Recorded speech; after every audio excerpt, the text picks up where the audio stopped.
So today, guys, I wanted to talk about games that have recently come out or come out within the past year.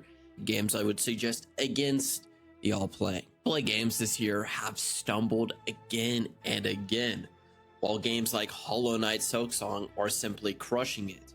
It released September 4th of 2025, roughly 23 days ago, and it has already sold over 4.2 million copies.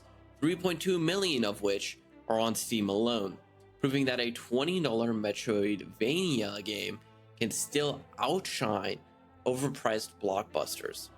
Reviews are solid on Steam at a 91% rating, and even though it is rated worse than the original Hollow Knight game, which is rated at a 96%, I'm going to assume that it's just due to the brutal difficulty of the game and not really actually the game being bad, because I've never seen anybody say that the game's actually bad.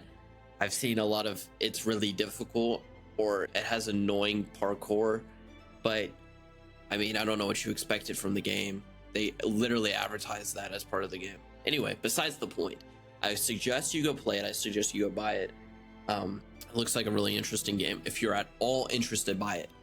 Expedition 33 was another game that came out this year that has simply crushed it. Has over a 92% positive rating on Steam, making the reviews overwhelmingly positive. Metacritic rated it a 9.6 user score out of 10, which is really good. And these are the two games that I think are game of the year contenders. A lot of people loved this game when it came out, and it sold 2 million copies by day 12 of the game's release. Dying Light the Beast, another game I would suggest y'all picking up and playing. The price tag is a little steeper at $60. Do I suggest buying it at $60? I don't know. Go ahead if you're a fan of the series. The fun fact about Dying Light the Beast is you get it for free if you bought the deluxe edition of Dying Light 2, I believe before 2024, I want to say. The game has an overwhelmingly positive review section right now, sitting at 90%, which is great. And Metacritic scored it a 78, around a 78 or 81. And there are certain bugs and glitches, but that's to be expected. I don't expect the games to always come out perfect.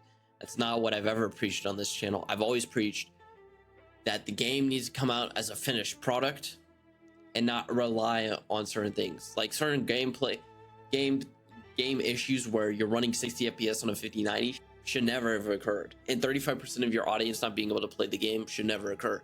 Certain bugs, certain visual glitches are more than fine. And I want to say this game is doing great. It has sold over 1 million copies on Steam, and I hope it does better. It is also rated first on Steam's weekly top sellers, which for this last week, which is great. I'm happy it's doing well because it looks like a really good game, and I can't wait to play it.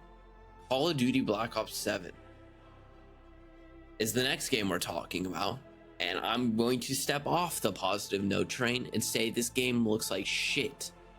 I made a video last week talking about how it looks like slop. It's another slop fest, but it's supposed to be a sequel to Black Ops 2, which they're trying to create excitement because the whole series has fell flat on its face the past couple of releases.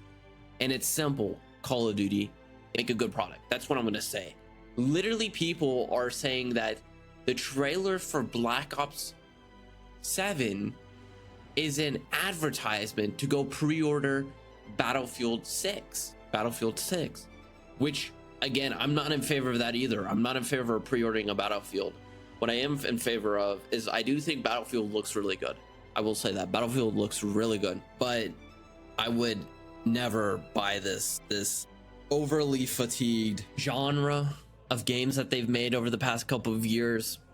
Well, not even genre, because people want tactical shooters. I should say it's an overly fatigued series that's just been over the past couple of years churning out slop for the masses, and then when they realize that nobody wants that piece of shit garbage, and the fans are miserable and tired of that slop that they get from these studios year after year, because the Black Opses aren't made by just one studio. They're actually made by multiple. They're assigned to different ones, and players distinctly feel the differences between each one. But over the past couple of years, they've just all been bad. And it's because they've been trying to release yearly CODs, and they've just been squeezing their fans. And this trend is going to continue into our next point, which is Madden NFL 6, which is fumbling harder than ever before, right? And let's say something. If you bought Madden NFL 26 in August, or at all this year, I'm going to say, without a massive sale on the game, you are quite literally a cuck to the company. You have to be a cuck to the company. They beat you over and over again, and you keep giving them money year after year. The game has so many bugs, I can't even explain it. I will say this. With its release, I can check the Steam numbers every year. I can check the Steam numbers, and Steam has been telling me on the Steam charts that I don't know how many people play Madden on Steam. It's not nearly as much as people play FC 26, which is another game we'll talk about it later in this video. But Madden NFL 26, okay, they've been decreasing the amount of features you get in each Madden, and I hope to God the NFL doesn't renew their contract. But actually, Madden NFL 26 on the Steam charts has done worse this year on release than last year's Madden, which has shown an overall trend. Only 5,900 players have bought Madden NFL 26, thank God, whereas the last year was 5,900. About a decrease in 300 players on release, which is absurd. EA FC 26 is the next game we're talking about, and I'm gonna be honest here, as a FIFA guy, I haven't been a fan of FIFA since like FIFA 2017, the cover with Marco Reus, and man, that's nostalgic because I actually bought that game in Germany for my PS4, and I had FIFA 2016 the year before, another banger of a FIFA. But I say FIFA really went downhill 2019, the one with Cristiano Ronaldo on the cover. That wasn't the best FIFA, I'm going to be completely honest. I didn't like it. FIFA 25, the FIFA before this year's FIFA, was horrid. The AI defending was so bad. And this year, from the reviews, the defending's only gotten worse, which is insane for me to understand. Because how can defending get worse? And on opening weekend on Steam charts, last year's FIFA had 106,000 players on opening weekend. This weekend on Steam charts, it's only hit 96,000, which, sure, that's great still for a game, but you just lost 10,000 players year to year. When in all reality, if you have a yearly release of a game, it should be growing each year. But I think people have just lost hope in EA in general with these sports titles, and thank God they finally realized that the games are kind of shit. So I just wanted to provide some numbers today for y'all on each game, and I might take a deeper dive into EAFC 26, because you know that AI pathing being worse than in EAFC 25 is really hard to understand. And I have to say something here on FC 25. When you're playing couch play with somebody else, the defending is so ungodly bad. And it doesn't matter if you change the difficulty, because it stays the same. Even if you're on All Pro, your defenders still defend like absolute crap.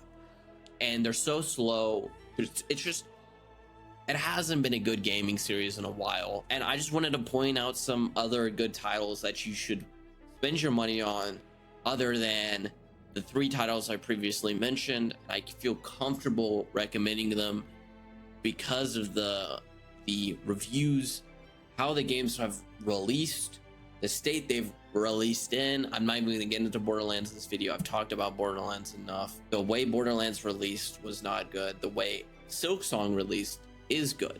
There's a difference. And the last thing I wanted to say is stay on the lookout for a Kingmakers video, because we will definitely be talking about that game. That game looks really interesting, and I must say that I'm incredibly excited for Kingmakers. Looks like hell yeah. video game edition. I mean, it looks like everything you want in the game. So without further ado, y'all, I hope y'all have a great rest of the day. Have a great day if it's the start of your day. And as always, junk it out.